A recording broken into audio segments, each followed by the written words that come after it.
గంగవరం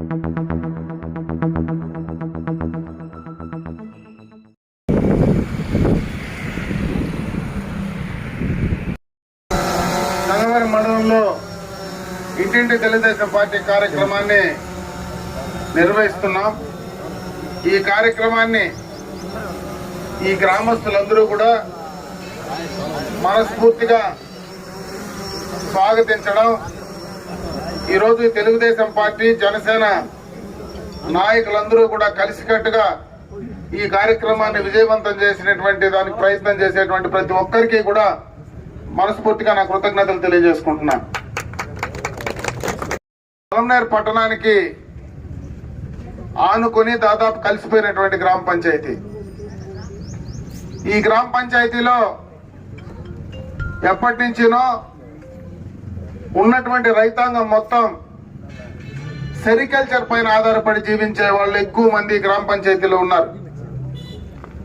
గత ప్రభుత్వంలో సెరికల్చర్ చేసేటువంటి రైతాంగాన్ని అప్పటి ముఖ్యమంత్రి చంద్రబాబు నాయుడు గారు అన్ని రకాలుగా కూడా ఆదుకున్నటువంటి సందర్భాన్ని ఒకసారి గుర్తు చేస్తా ఉన్నా.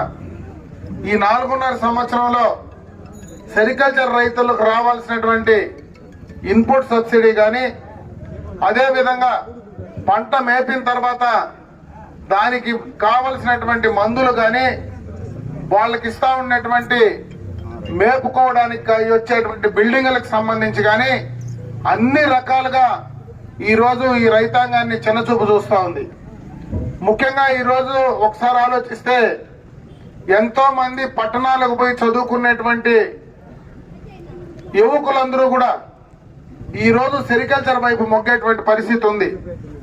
పట్టణాల్లో ఇంజనీర్లుగా వెళ్ళేటువంటి వాళ్ళు కూడా ఈ సెరికల్చర్ ద్వారా నెలకు పుడితే మంచి డబ్బులు సంపాదించేటువంటి పరిస్థితి ఉంది.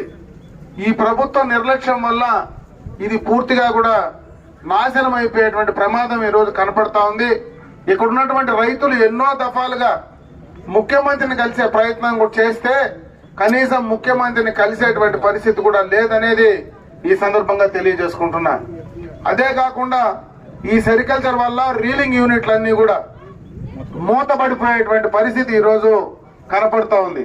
అంటే దీని ద్వారా ఉపాధి అవకాశాలు కూడా ఎంతో మందికి పోతా ఉన్నాయి.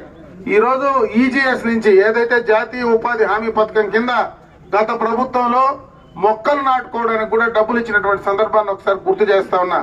ఈ రోజు వాటిని అన్ని ఈ ప్రాంతంలో ఉండేటువంటి రైతాంగాన్ని మొత్తం కూడా అన్యాయం చేసేటువంటి పరిస్థితి ఈరోజు ఈ ప్రభుత్వం జగన్మోహన్ రెడ్డి చేస్తా ఉన్నాడని చెప్పడానికి ఇదొక్కటే నిదర్శనం చాలు.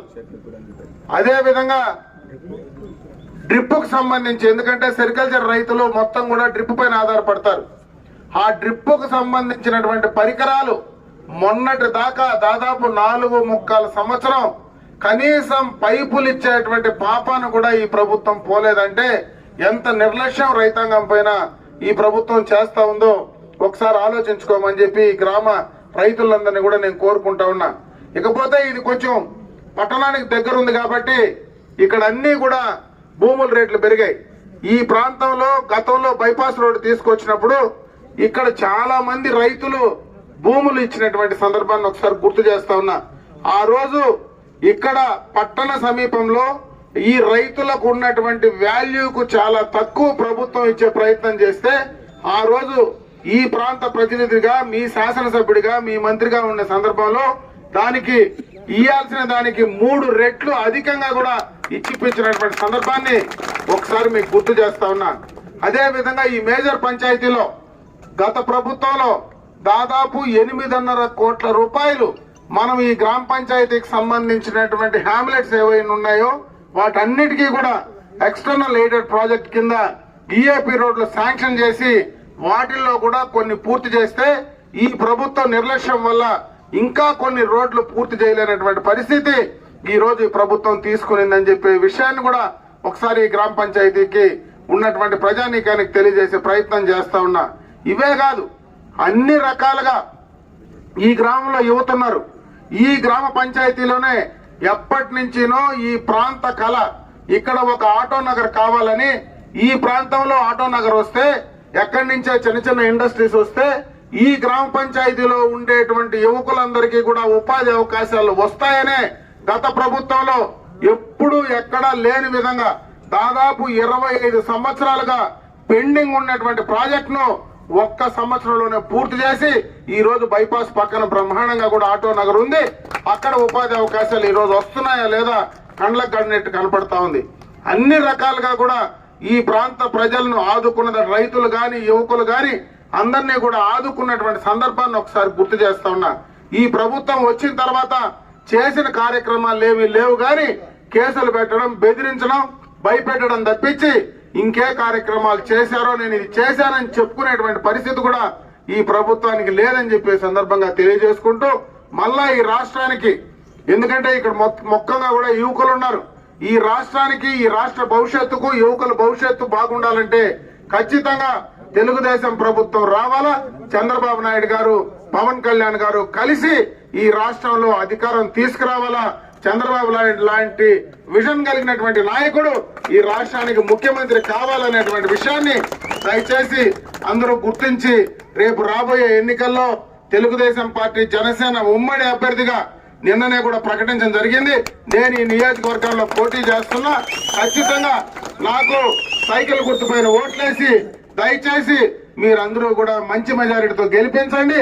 ఈ గ్రామ పంచాయతీలో మిగిలిపోయిన కార్యక్రమాలు గాని, ఈ గ్రామ పంచాయతీలో ఇంకా చేయాల్సినటువంటి పనులు గాని అన్ని కూడా మీకు పూర్తి చేసి అందివ్వడానికి నేను ఎప్పుడు మీకు అందుబాటులో సిద్ధంగా ఉంటానని చెప్పి మరొక్కసారి గ్రామ పంచాయతీ ప్రజానీకాన్ని మనస్ఫూర్తిగా చేతులెత్తి నమస్కారం తెలియజేసుకుంటూ వేడుకుంటూ రేపు ఎన్నికల్లో సైకిల్ గుర్తుపైన ఓట్లేసి అటు పార్లమెంటు సభ్యుడిని, అసెంబ్లీని అభ్యర్థిని ఇద్దరిని కూడా గెలిపించమని చెప్పి మిమ్మల్ని మనస్ఫూర్తిగా కోరుకుంటూ సెలవు తీసుకుంటున్నా.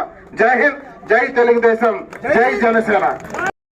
మళ్ళా తెలియజేస్తూ రేపు మళ్ళా మీ అందరి అభిమానంతో, మీ అందరి ఆశీర్వాదంతో మళ్ళా రేపు శాసనసభ ఎన్నికల్లో మీరు గెలిపించిన తర్వాత తప్పనిసరిగా ఈ గ్రామానికి సంబంధించి ఏ ఒక్క కార్యక్రమం అయినా నేను ఇక్కడే పొలంనేరులోనే ఉంటా, ఎప్పుడు మీకు అందుబాటులో ఉంటా, ఇక్కడే మీతోనే కలిసి ఉంటా.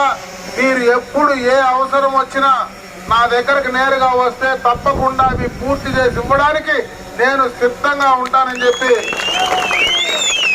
మరొకసారి మీ అందరికీ కూడా తెలియజేసుకుంటూ ఈరోజు అటు జనసేన తెలుగుదేశం పార్టీ ఉమ్మడి అభ్యర్థిగా ఎంపిక చేసి నన్ను పంపించిన తెలుగుదేశం పార్టీ జాతీయ అధ్యక్షుడు నారా చంద్రబాబు నాయుడు గారికి, అదేవిధంగా జనసేన పార్టీ అధ్యక్షులు పవన్ కళ్యాణ్ గారికి మనస్ఫూర్తిగా కృతజ్ఞతలు తెలియజేసుకుంటూ సెలవు తీసుకున్నా. జై హింద్, జై తెలుగుదేశం, జై జనసేన.